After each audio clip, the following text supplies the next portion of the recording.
Devil May Cry 1 came out in 2001 and is seen as the start of something special in the action-adventure genre of games. Here's my review on Devil May Cry 1. Devil May Cry has a very interesting history. Believe it or not, this game was originally under the Resident Evil name. In fact, it was going to be Resident Evil 4, but with a more stylish twist. The character that you would have played as is known as Tony, who is of course wearing the certain red coat we are familiar with. During the development of the game, however, the team had a hard time trying to fit the game into the Resident Evil series due to the changes being made. Trying to fit an action-adventure game into a genre which is known for survival horror can be tough. It can work, but the risk is there. Seeing the progress made, however, director of the game, Hideki Kamiya, was able to make the game under a new name instead. With Team Little Devils at his side, the team decided on a name. That name being, well, Devil May Cry. Now, with the history out of the way, let's get into the game itself. Devil May Cry is an action-adventure and hack-and-slash game that is on all modern platforms but originally came out on the PS2. It was the first of its kind in a big way. The story of the game starts with a little exposition of the human world and underworld, talking about how the Dark Knight Sparta defended the human world and sealed away his enemy Mundus. These events taking place 2,000 years ago. In the present day, we see Dante's shop while he's trying to find the jackpot. During this, a woman barges through on her motorcycle and attacks Dante, though this is only a test to see if he is truly the son of Sparta. Talk about a test, my goodness. However, it is shown that the woman known as Trish bears a massive resemblance to Dante's mother. Even stranger is that she knows about his family in general and is also a demon. She informs Dante about Mundus returning and they set off to Malay Island. This is the setup for the game, and in general, the story is pretty decent. There are some moments where it's odd, and well, we can't talk about this game without mentioning was arguably the part everyone remembers about the story. I should have been the one to fill your dark soul with light! 11 out of 10 content right here. Honestly, even with that scene, there are some real nice moments throughout, like when getting new weapons. Just remember though that this game came out in 2001, so again, has its moments. Something which helps out the story is the subtle parts of the game. Whenever going through the island, you would be amazed with what you can interact with and see a description of Dante's thoughts. This can range from things like a random table to a bed. This tiny bit of world building is honestly appreciated as it shows others were here at some point in history. Maybe. Little side note by the way, seeing Mundus come back after Sparta sealed him away is a nice approach to the story, especially because on Malay Island, you basically are on your own and it feels like someone/something is watching every move. There are also some Resident Evil vibes that go around in the game. Of course, this would have been the case as mentioned earlier with the history, but still, there are some moments where it feels tense and it's great. You just don't know what could be around the corner. The setting of Malay Island is awesome. Despite it being a smallish area, there's a lot of nice scenery to it, like the main castle area, the courtyards, and even the waterways. Variety is here, which is great as it shows just how much depth there is on the island. Onto the gameplay, and for the first of the series, the gameplay is really good. Let's get into it.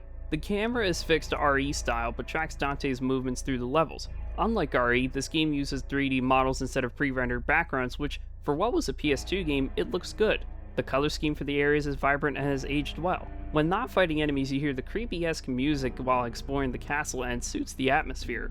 Once we get to the music later, you will hear me gush a ton about it. The main things you will be doing are taking out lesser demons, getting key items in order to do puzzle solving, fighting mini-bosses, and then the main bosses. While this is going on, you will get more weapons to use and getting new abilities. Before we get to the abilities and weapons, let's talk about the combat itself as it's a key component in the game. You start with the sword Force Edge and Ebony and Ivory as the dual-wielding long-range pistols. The actual fighting mechanics are nice as you always have a melee and ranged weapon equipped. You can jump to avoid enemy attacks, you can dodge enemy attacks by locking on and hitting the dodge button, whatever it may be. I will say with both the dodging and jumping, it can be a little funny sometimes. What I find is the dodging can be rough when it comes to distance and recovery. And it also doesn't help that the camera can go all over the place when doing this. One thing we can all agree on is the camera is not perfect. Something which I love about the combat is the combos in the game. Again, early PS2, but the moves you can do here are surprisingly smooth. For example, Dante has a standard 3-hit combo that you can do, but if you delay the 3rd hit, you can do another combo. That's if you get a slight delay. Another potential combo is launching enemies in the air for a juggle. This is good as whenever doing this one, you can get hits on the enemies without worrying about them hitting you. Nice stuff here. The long-range weapons are great as you can hit enemies at a distance, though the ones you start with, Ebony and Ivory, don't do a ton of damage. They do a great job of filling up the Devil Trigger bar though, which we'll get to soon. Later on you get other weapons, but the real highlight for me is the shotgun. The shotgun is standard where it's better at close range, but its overall power here is amazing. Just like the pistols, the shotgun can fill the DT bar fast, and on top of that, it does great damage, especially against the scissor enemies.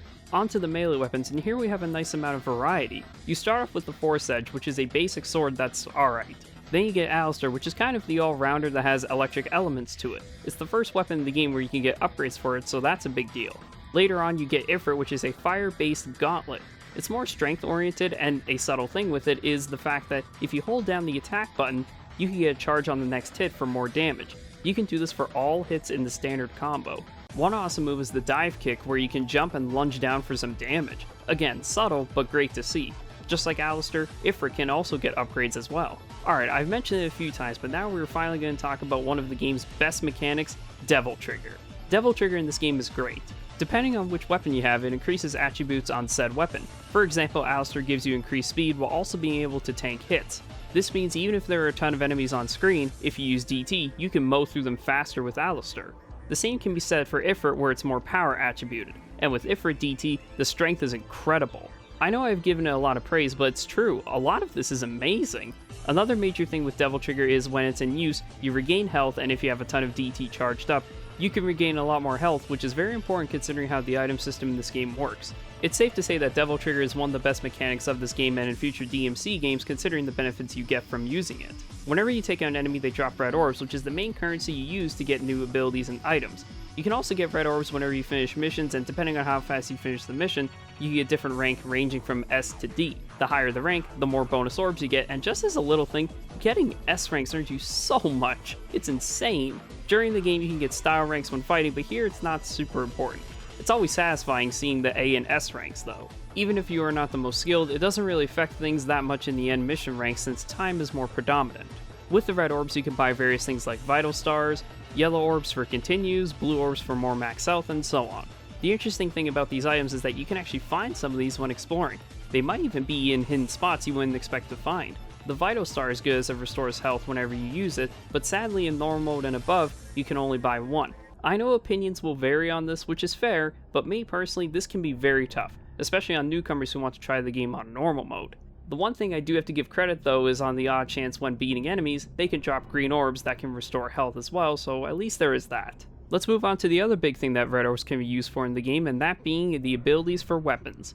I mentioned the combos earlier, but these abilities are also other ways of attacking enemies. Some of these are stylish. One of my favorite early game ones is the Air Raid, where when equipped with Alistair, you can fly and use electric moves against enemies, killing them quickly or at least draining their health faster. It's a great move, and it's also one that's used during DT. Other moves like Stinger can be used at any time, but seeing the depth here where some moves can only be used in DT really shows how much they want to put in the combat. It helps that the moves themselves are great, like Stinger, Air Raid, and the Kick 13 combo. All great skills that enhance gameplay while also helping the player take down enemies.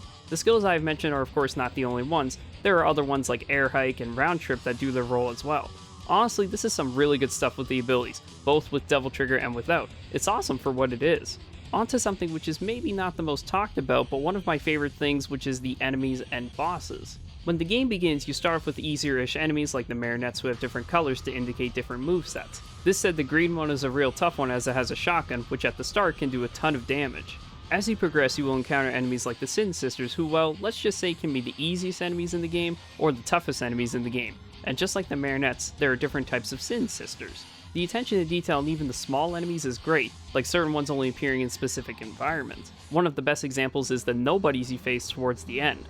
These things are tough as hell. They prove that even with a ton of upgrades, you can still lose quick if you're not careful. There are the ones in the waterways where they come out in swarms, and it feels natural that they are first shown off here. I just adore the details they added here. Speaking of details, the boss fights are something else in this game. There isn't a ton of bosses per se, but the ones you do fight are mostly good. They are all unique and have good movesets that are memorable. Most of the bosses you have to fight more than once, which at first may seem bad, but it gives more challenge whenever you encounter them. And they are not easy, even the first boss of the game, Phantom. This hybrid thing can be a real challenge if you don't know about DT tanking through hits. Bosses in general encourage the player to use strategy since rushing in won't work. The best boss that follows this is Nello Angelo.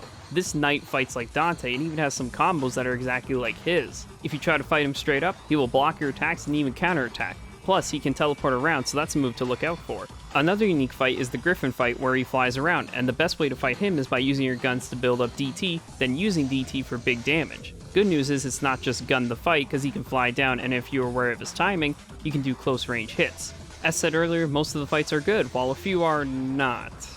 Oh dear. Still, the bosses are fun and a big highlight of the game. Now let's talk about the soundtrack, and this game's OST is just great. I can gush about it so much, but to keep it semi-short, there are a ton of tracks that I love listening to whenever playing the game or even just in the background. The smaller themes, like when just exploring, are nice, but the ones that really take it for me are the battle themes. There are several battle themes throughout, like normal fights and boss fights. I like how when you start the first few levels you hear one battle theme, but then in later levels you hear a different battle theme. Stuff like this makes a difference even though it's minor. My favorite theme in the game is the Nello Angelo boss theme. It's that guitar part, I tell ya. Plus the fight itself is fun. Since the game is a little bit on the tough side, here are a few short tips that will help your gaming experience be a little bit better. Remember that in order to switch weapons you have to go into the menu each time. If you taunt an enemy, you can fill up your DT gauge a little faster. When spending orbs, you can use it on whatever. Just remember there are limits in this game, so if you're coming from a future game to this, it might throw you off the first time. Devil May Cry 1 is a fun game. It has some issues with it being dated in a few departments, the difficulty can be crazy at times, but for what it is, it's really good and a pretty okay starting point for the series. If you ever want to give Devil May Cry a go, this is not a bad place to start. It shows many things which help shape the genre to what it is now with various other games like Bayonetta, Metal Gear Rising, and so on. Overall, DMC1 is a great time, and who knows, maybe you will become a stylish devil hunter like many others. Just wanted to say thank you all for watching the review. This was great to do, and I am very excited knowing that I'm going to be covering all the DMC games. If you want to see more reviews / discussions on games past and present, don't forget to subscribe. And if you want updates on when new videos are coming out, follow them socials. Thank you for watching and have a stylish day.